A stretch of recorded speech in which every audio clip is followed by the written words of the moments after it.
Hi, so today I'm going to just go through how to multiply a 2-digit times by a 1-digit with an exchange.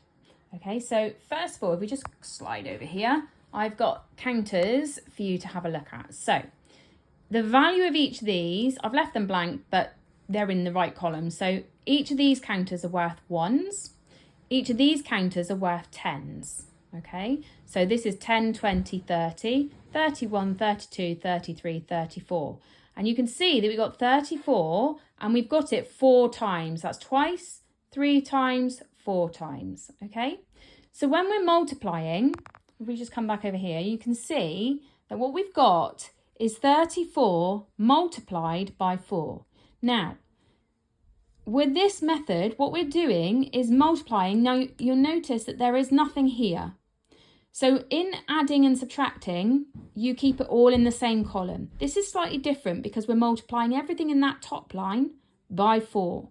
Okay, so we do the 1s times 4 times and we do the 10s 4 times. Okay, so back over here, let's count that up. So we've got 4, 8, 12, 16.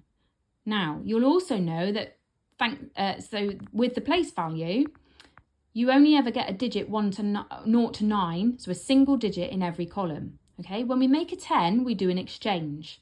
So, the idea of the exchange is to keep all the 1s together, all the 10s together, and all the 100s together, and so on. Okay, so we're just going to exchange 10. So if I take 2 and the 8 there, that makes 10 counters. So 10 single ones are the same thing as 110.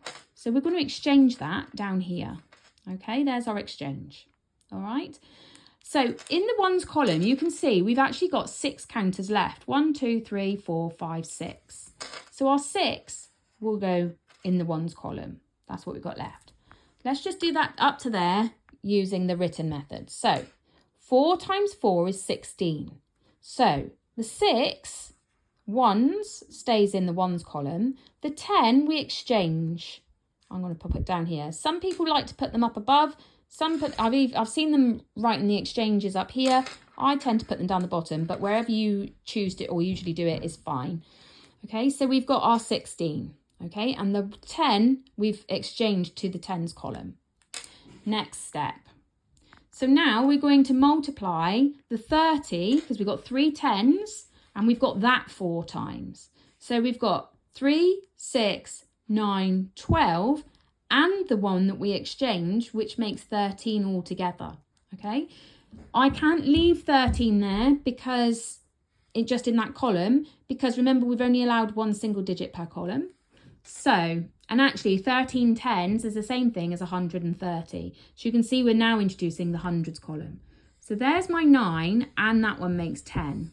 Okay, so 10 10s is 100.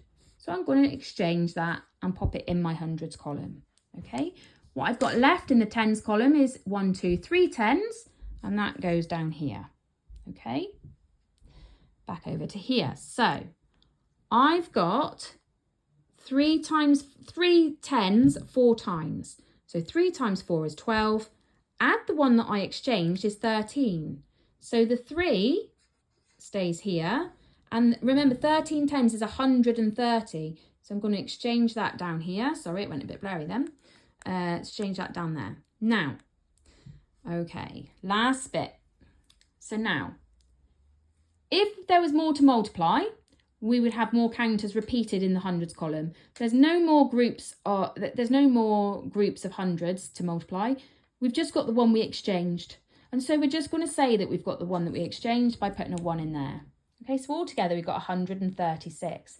Now this is all about rejigging, multiplying, repeatedly adding the same number of counters up, rejigging it so that redistributing, the counters so that we've got a single digit in each column. Okay, so here, last step, we've got nothing else in the hundreds column to multiply by 4, so we don't multiply anything this time. We're just going to bring up the 1 to show that we've got the 136.